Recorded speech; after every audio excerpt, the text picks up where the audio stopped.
आघाड़ी वाले लोग हैं, उन्हें जब भी मौका मिलता है वो विकास के काम को ठप कर देते हैं। महाआघाड़ी वालों को विकास के कामों को सिर्फ लटकाना, अटकाना और भटकाना ही आता है। मुंबई मेट्रो खुद इसकी सबसे बड़ी गवाह है।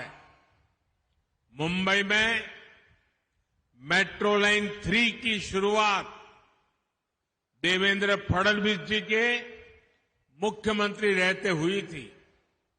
इसका 60% काम उनके कार्यकाल में हो भी गया था, लेकिन फिर महाआघाड़ी की सरकार आ गई। महाआघाड़ी वालों ने अपने अहंकार में मेट्रो का काम लटका दिया। 2.5 साल तक काम अटके रहने से प्रोजेक्ट की कीमत 14,000 करोड़ रुपए बढ़ गई। ये 14,000 करोड़ रुपया ये किसका पैसा था? क्या ये पैसा महाराष्ट्र का नहीं था? क्या ये पैसा महाराष्ट्र के नागरिकों का नहीं था? ये महाराष्ट्र के टैक्स पेयर्स की मेहनत का पैसा था। भाइयों बहनों, एक और काम पूरा करने वाली महायुति सरकार, दूसरी ओर विकास को रोकने वाले महाआघाड़ी के लोग। महाआघाड़ी ने अपने ट्रैक रिकॉर्ड से साबित किया है कि वो महाविकास विरोधी लोग हैं। इन्होंने अटल सेतु का विरोध किया था। इन्होंने मुंबई अहमदाबाद बुलेट ट्रेन को ठप करने की पूरी साजिश की। जब तक ये सत्ता में रहे, इन्होंने बुलेट ट्रेन के काम को आगे नहीं बढ़ने दिया। इन्होंने तो महाराष्ट्र के सूखाग्रस्त इलाकों में पानी से जुड़े प्रोजेक्ट तक को नहीं बख्शा। जो काम महाराष्ट्र के लोगों की प्यास बुझाने के लिए शुरू हुए थे, महाआघाड़ी सरकार ने उन्हें भी रोक कर रखा था। ये आपका हर काम रोक देते थे। अब आपको इन्हें रोक देना है। महाराष्ट्र में विकास के इन दुश्मनों को सत्ता के बाहर ही रोक देना है, सैकड़ों मील दूर रखना है। साथियों, कांग्रेस भारत की सबसे बेईमान और भ्रष्ट पार्टी है।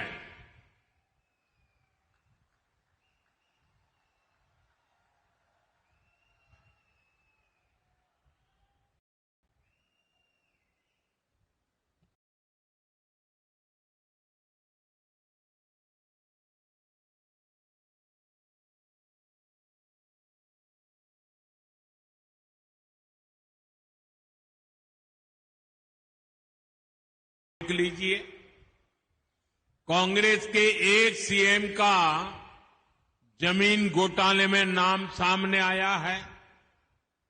उनके एक मंत्री महिलाओं को गालियां दे रहे हैं, उन्हें अपमानित कर रहे हैं। हरियाणा में कांग्रेस नेता ड्रग्स के साथ पकड़े गए हैं। कांग्रेस चुनाव में बड़े बड़े वादे करती है, लेकिन सरकार बनने पर ये जनता के शोषण के नए नए तरीके खोजते हैं। आए दिन नए नए टैक्स लगाकर अपने घोटालों के लिए पैसा जुटाना, यही इनका एजेंडा होता है। हिमाचल में तो कांग्रेस सरकार ने हद ही कर दी है। हिमाचल में कांग्रेस सरकार ने एक नया टैक्स लगाया है, आप कल्पना भी नहीं कर सकते। और इन्होंने क्या नया टैक्स लगाया है? उन्होंने नया टैक्स लगाया है टॉयलेट टैक्स। एक तरफ मोदी कह रहा है टॉयलेट बनाओ और ये कह रहे हैं हम टॉयलेट पे टैक्स लगाएंगे। यानी कांग्रेस लूट और फरेब का एक पूरा पैकेज है।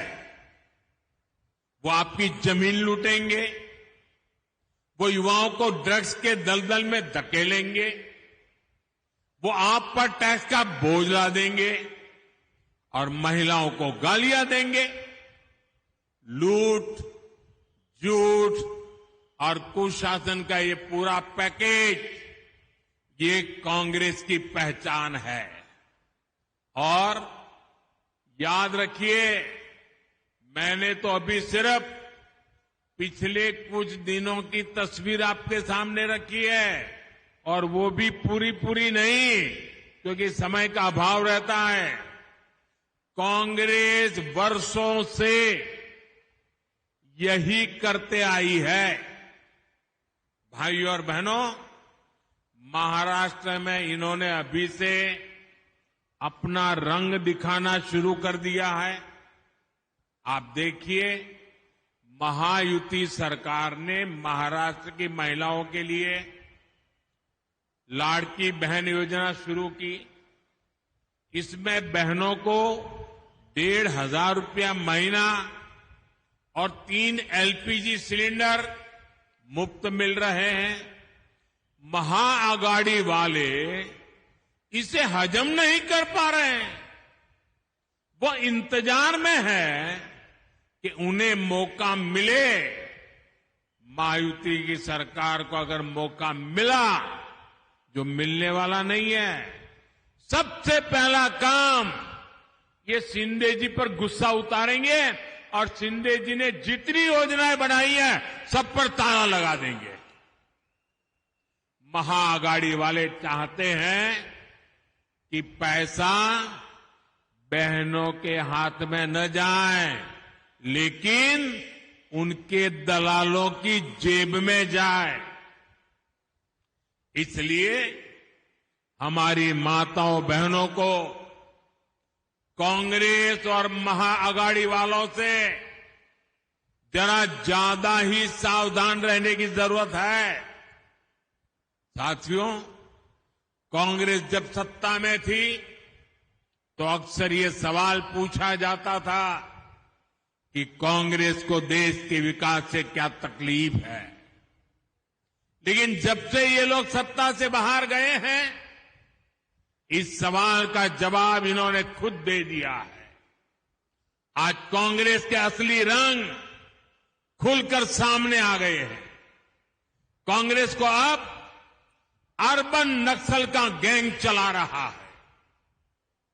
पूरी दुनिया में जो लोग भारत को आगे बढ़ने से रोकना चाहते हैं, कांग्रेस अब खुलकर उनके साथ खड़ी है। इसलिए अपनी घोर असफलताओं के बावजूद कांग्रेस सरकार बनाने का सपना देख रही है। कांग्रेस जानती है कि उसका वोट बैंक तो एक रहेगा, लेकिन बाकी लोग आसानी से बढ़ जाएंगे, टुकड़े हो जाएंगे। इसलिए कांग्रेस और उसके साथियों का एक ही मिशन है, समाज को बांटो, लोगों को बांटो और सत्ता पर कब्जा करो। इसलिए हमें अतीत से सबक लेना है। हमें हमारी एकता को ही देश की ढाल बनाना है। हमें याद रखना है, अगर हम बटेंगे तो बांटने वाले महफिल सजाएंगे। हमें कांग्रेस और महाअघाड़ी वालों के मंसूबों को कामयाब नहीं होने देना है। साथियों, जहां जहां कांग्रेस के कदम पड़ते जाते हैं, वहां बंटाधार ही होता है। इन्होंने देश को गरीबी के गर्त में धकेला। इन्होंने महाराष्ट्र को तबाह किया, महाराष्ट्र के किसानों को तबाह किया।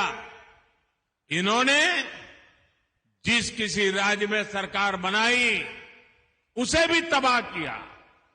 यही नहीं, इनकी संगत में आकर दूसरी पार्टियां भी बर्बाद हो जाती है।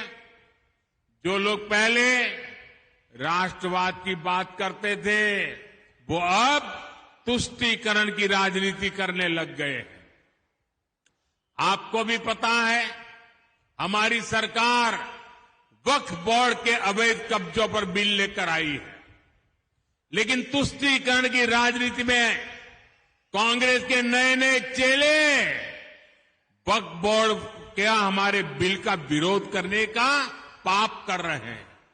ये कहते हैं वक्फ के अवैध कब्जों को हटने नहीं देंगे। यहां तक कि कांग्रेस के लोग वीर सावरकर जी के लिए अपशब्द बोलते हैं, उनका अपमान करते हैं। कांग्रेस के चेले तब भी उनके पीछे खड़े रहते हैं। आज कांग्रेस ऐलान कर रही है कि जम्मू कश्मीर में आर्टिकल 370 फिर वापस लागू करेंगे, और कांग्रेस के चेलों की बोलती बंद है। नया वोट बैंक बनाने के लिए विचारधारा का ऐसा पतन, कांग्रेस की ऐसी जी हुजूरी, कांग्रेस का भूत जिसके भी भीतर घुस जाए उसका यही हाल होता है। साथियों, आज देश को, महाराष्ट्र को एक ईमानदार और स्थिर नीतियों वाली सरकार की जरूरत है। ये काम केवल बीजेपी और महायुति सरकार ही कर सकती है, आगे बढ़ा सकती है। ये बीजेपी है जिसने देश में